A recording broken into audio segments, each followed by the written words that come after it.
So we have seen कि Ovid जो है वो एक मेजर ऑगस्टन पोएट हैं, ठीक है। ऑगस्टन जो नाम है वो ऑगस्टस किंग से बना है, जिनका रियल नेम ऑक्टेविया, उनको ये टाइटल दिया था ऑगस्टस का।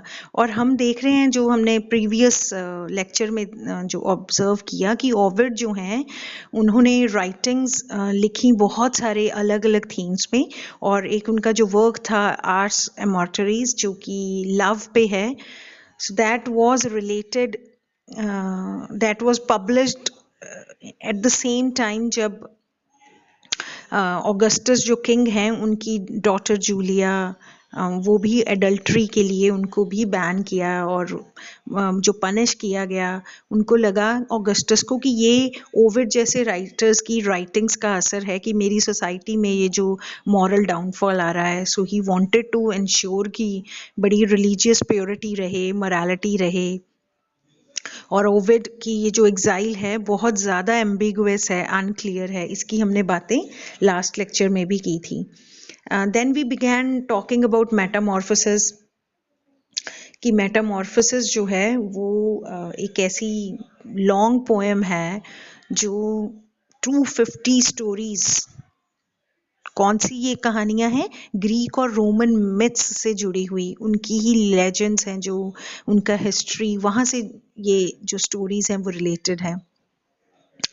और वी ऑल्सो ऑब्जर्व्ड कि जो ओविड से पहले मेन एपिक लिखने वाले जो राइटर हैं, ओविड के प्रेडिसेसर, वो वर्जिल हैं, ठीक है। और वर्जिल का जो स्टाइल है एपिक को लिखने का, बड़ा फॉर्मल नैरेटिव में एक स्टोरी जो है वो कनेक्टेड है, एक ही उसका हीरो है, कहानी उसी के आसपास घूमती है।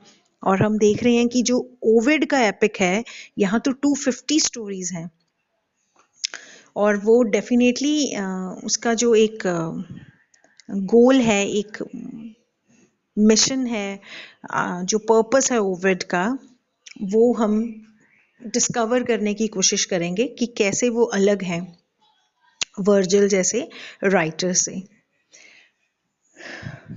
सो first of all, Ovid as a love poet should be clear to you.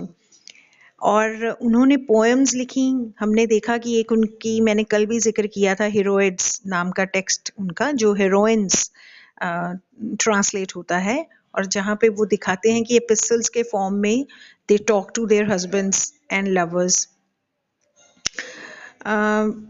और जब हम वर्जिल के साथ कंपैरिजन करते हैं, वर्जिल ने एक बहुत फेमस जो एपिक एनियड लिखा था, तो हमने कहा कि वो बहुत ही फॉर्मल डिस्क्रिप्शन है, एक एपिक का बहुत अच्छा एपिटमी है, एग्जाम्पल है वो।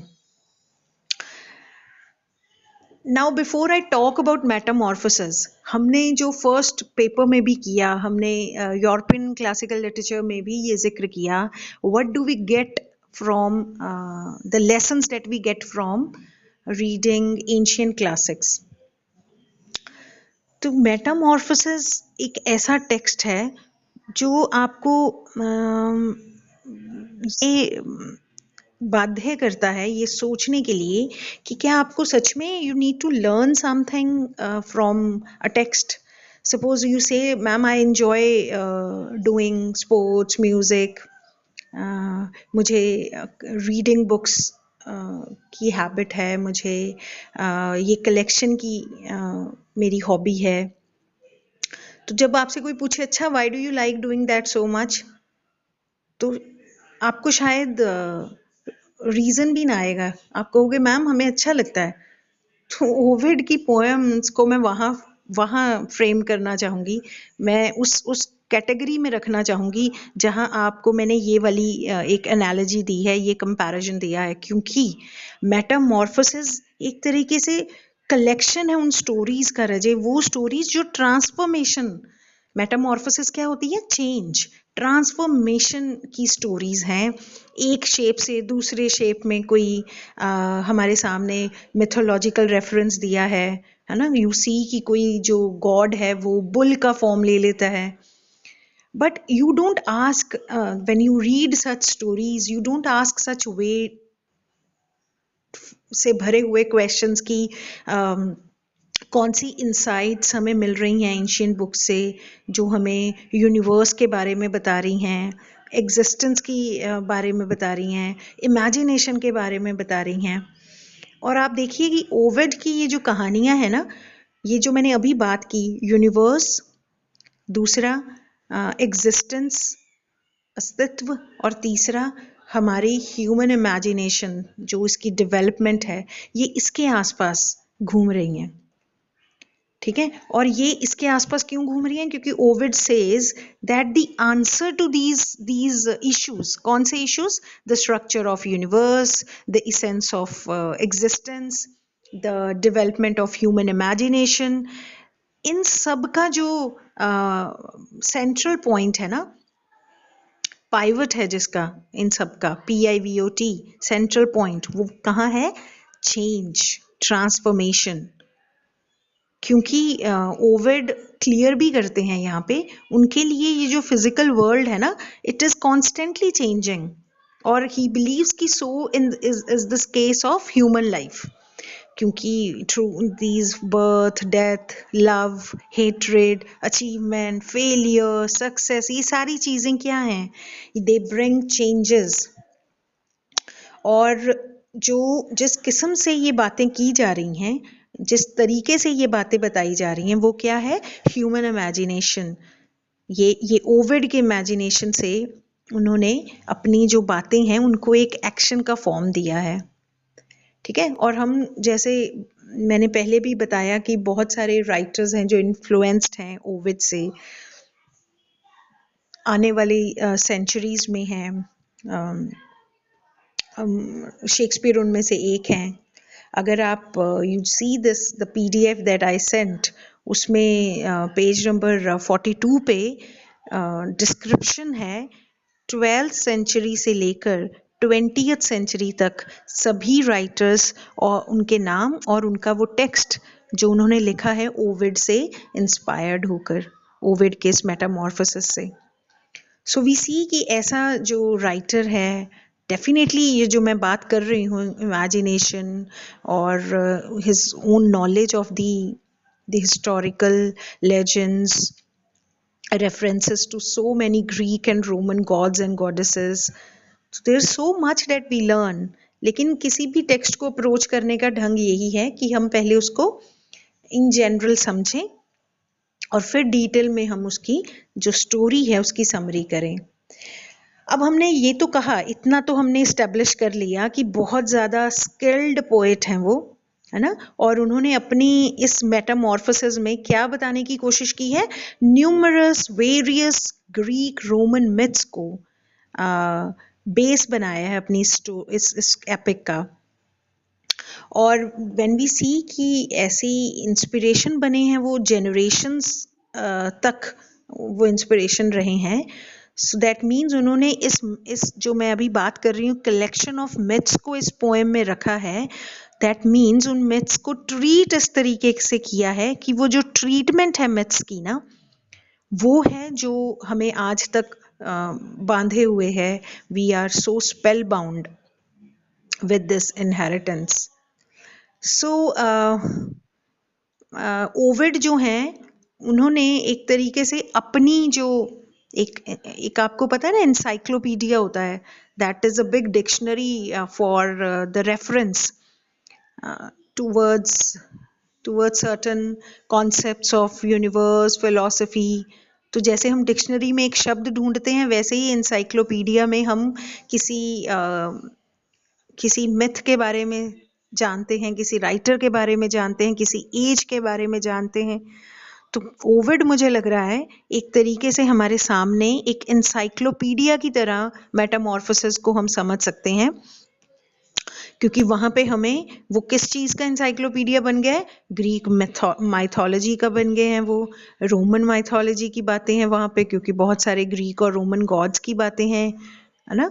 सो that means this is what we need to know, कि ये जब हम किसी भी टेक्स्ट को पढ़ने की शुरुआत कर रहे हैं, उस टेक्स्ट में ऐसा what do you get?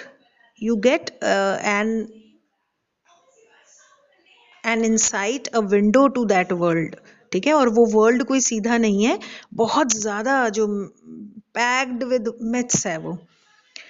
Okay, जब हम इस टेक्स्ट को शुरू करते हैं मेटामॉर्फोसिस, हालांकि हमारे सिलेबस में सिर्फ 3 बुक्स हैं, लेकिन ये जो पोएम है, ये बात इसकी शुरुआत ही वर्ल्ड की क्रिएशन से होती है, ठीक है, और it is that means Metamorphosis begins with the creation of world. तो कौन सा क्रिएशन जो है वर्ल्ड में, क्या कुछ है, ह्यूमन बीइंग्स हैं, है ना। अब जैसे हमारे यहाँ पे हिंदू माइथोलॉजी क्या कहती है कि बहुत सारे इराज हैं, युग हैं, इपॉक्स हैं।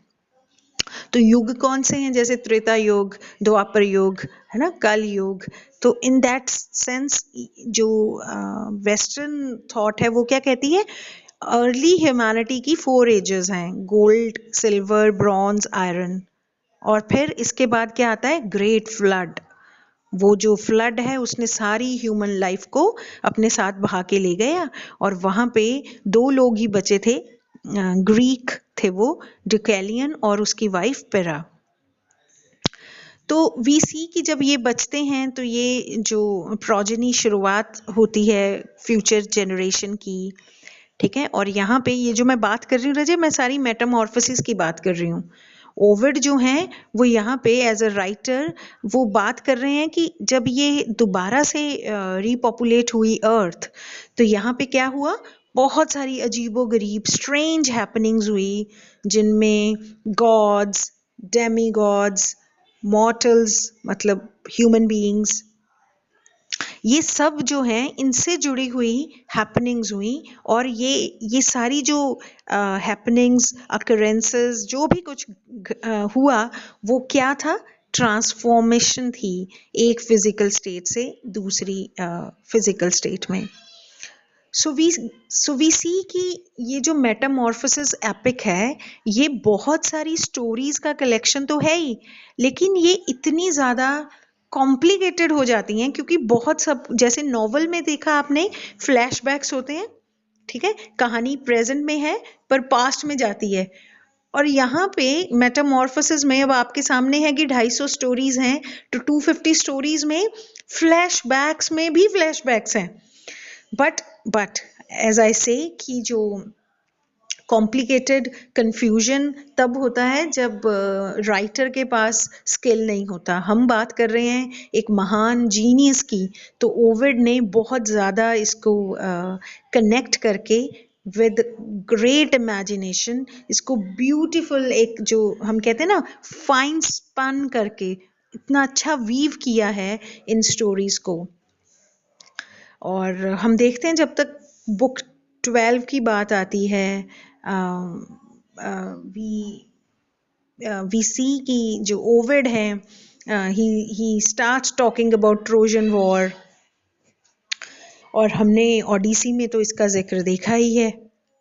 सो what I want to share here is कि अब वो जब आप ट्रोजन वॉर की भी बात करते हैं तो उसमें भी हमारे सामने ग्रीक हीरोज हैं, हमें रोम के ओरिजिन का भी जो एक बैकड्रॉप मिलता है ना। सो वी सी जो ये कैरेक्टर्स हैं, एनियस हैं, या फिर जो जो ये ट्रॉय जो जगह है जब वो बिल्कुल रूइन हो गया है, जो मॉडर्न हमारे सामने टर्की, इटली जैसे एरियाज हैं जहाँ पे ये वॉर भी होती है, वीसी की कितना कुछ है जो हमें यहाँ पे इस पोएम के जरिए विंडो की तरह हमें जो एक इंसाइट मिल रही है। This is all in Metamorphosis. You get to know about Augustus too. Augustus मैं बार बार कह रही हूँ, the first great Roman emperor. और जो ये पोएम है मेटामॉर्फोसिस, ये भी जब इतनी मैं बता रही हूँ, इतनी बुक्स हैं इसमें, जब इसको एंड किया जाता है, there is a prayer for the future of Rome and Augustus. ये आपको पता ही है, हर एक राइटर का एक मॉरल रिस्पॉन्सिबिलिटी भी होती है कि वो अपने उस एज, उस रूलर को डेडिकेट करते हैं। और इस पोएम के एंड में ओविड अपना वो कॉन्फिडेंस भी शो करते हैं कि I am going to be remembered forever. और ये जो मैं अभी बात कर रही थी आपसे कि ये पोएम जो है ये फ्लैशबैक्स में है, तो हम देख रहे हैं कि ऐसा स्ट्रेच हुआ है ये पोएम का स्ट्रक्चर कि आपके सामने कहाँ तो शुरुआत है क्रिएशन की, जहाँ आप ये पोएम शुरू करते हैं बिल्कुल डिस्टेंट पास्ट में, और फिर आप कहाँ पर पहुंच जाते हैं डिस्टेंट फ्यूचर में। ऐसा स्ट्रेच, दिस इज मार्वलस, शानदार जो है, that is the expression that I would use, exquisite. Okay, so that we need to know कि इसको हम डिटेल में स्टोरी करना चाहते हैं, या हम जैसे कि जो मैंने आपको जो बुक जो पीडीएफ का पार्ट दिया है जिसमें कि समरी है इस मेटामॉर्फोसिस की, दैट वी कैन डू।